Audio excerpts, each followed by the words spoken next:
Oke, welcome back. Kembali lagi dalam bahasan kita tentang Code Igniter. Pada bahasan kali ini kita akan mencoba untuk membuat agar tampilan website yang kita buat ini pada views akan terlihat lebih menarik. Dan kita masuk ke dalam Bootstrap lagi, kita akan coba untuk menambahkan navigation bar hanya supaya tampilannya menarik. Jadi kita tidak khusus membahas Code Igniter, tapi mengupas bagaimana website ini tidak hanya sekadar berbentuk teks.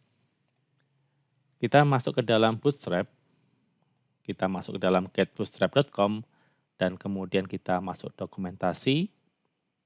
Kita coba gunakan navigation dengan kata kunci navigation bar, dan Anda bisa memanfaatkan navigasi dengan berbagai macam desain.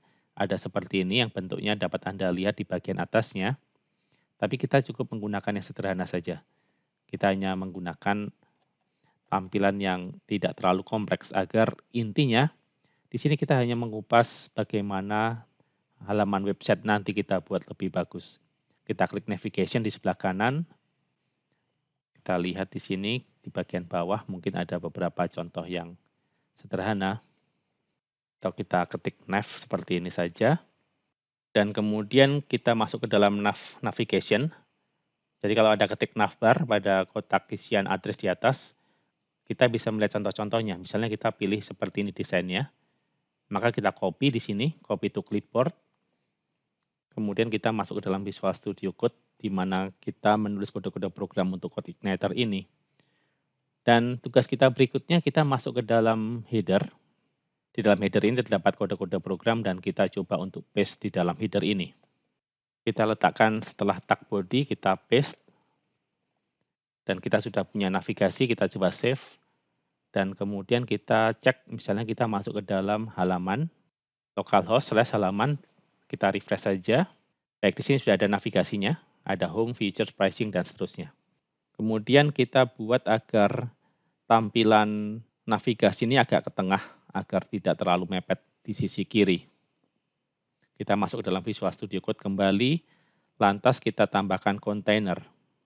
Setelah tag nav ini kita tekan tombol Enter, kemudian kita ketik titik kontainer di sini.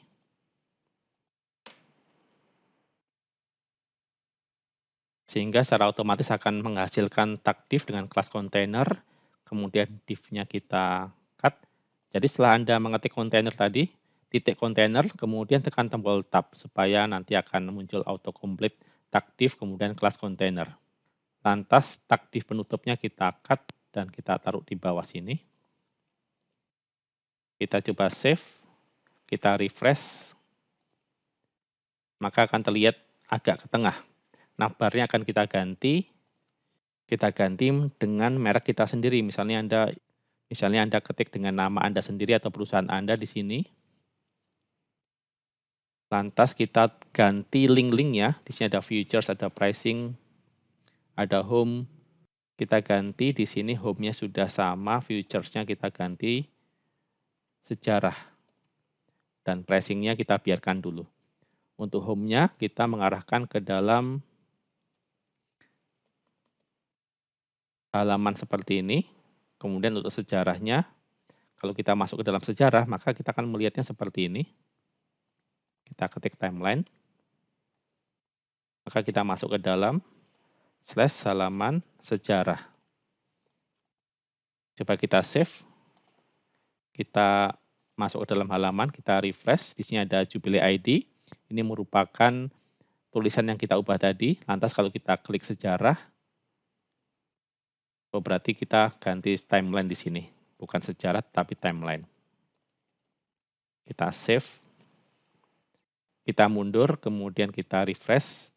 Kita klik sejarah, maka akan masuk ke dalam sejarah. Kita klik home, maka akan masuk ke dalam home. Oke, kita sudah mengubah linknya. Lantas yang akan menjadi tugas kita berikutnya adalah menata agar teks ini selamat datang di Code Igniter. Dan juga kalau kita klik sejarah, tulisan ini kita buat agar sejajar dengan menunya, sehingga tidak terlalu mepet ke arah kiri. Caranya kita masuk ke dalam Visual Studio Code dan tugas kita berikutnya adalah mengubah kode-kode program pada file sejarah dan juga tentang kami. Kita mulai dari tentang kami, kita tekan tombol Enter. Lantas kita buat strukturnya, pertama kontainer, kita ketik titik kontainer, tekan tombol tab, sehingga kita membuat tag div dengan kelas kontainer. Kemudian kita buat div dengan kelas row, dan kemudian kita buat div dengan kelas call. Baik, kita sudah membuat 3 buah div dengan kontainer, row, dan call. Lantas tulisan ini, di antara tag H1 ini, kita pindahkan ke sini, ke baris keempat. Tekan tombol Alt dan tekan tombol anak panah, supaya pindah ke baris keempat. Kita save, kita lihat terlebih dahulu pada halaman tentang kami. Kita masuk ke dalam browser dan kita refresh. Baik, tulisan selamat datang di CodeIgniter akan menjadi agak ke arah tengah. Tergeser ke arah kanan sehingga terlihat sejajar, sehingga menjadi lebih menarik. Kemudian untuk sejarahnya, di sini masih mepet, maka kita buka pada file sejarah. Kita lakukan hal yang sama, kalau mau lebih cepat Anda bisa copy paste. Kita copy bagian atasnya pada tentang kami, kita paste di sini. Lantas kita tinggal buat tag menutupnya saja di dalam baris ke-6, 1, 2, dan 3. Tinggal kita rapikan, save, lantas kita refresh pada sejarah, maka sudah terlihat agak ke tengah. Nah, di sini kita sudah belajar bagaimana menggunakan Bootstrap agar kita bisa mendapatkan tampilan halaman yang dibangun menggunakan CodeIgniter menjadi tampak lebih menarik. Pada bahasan berikutnya kita akan mencoba untuk menggunakan cara lain agar bisa mengirim data ke dalam masing-masing halaman.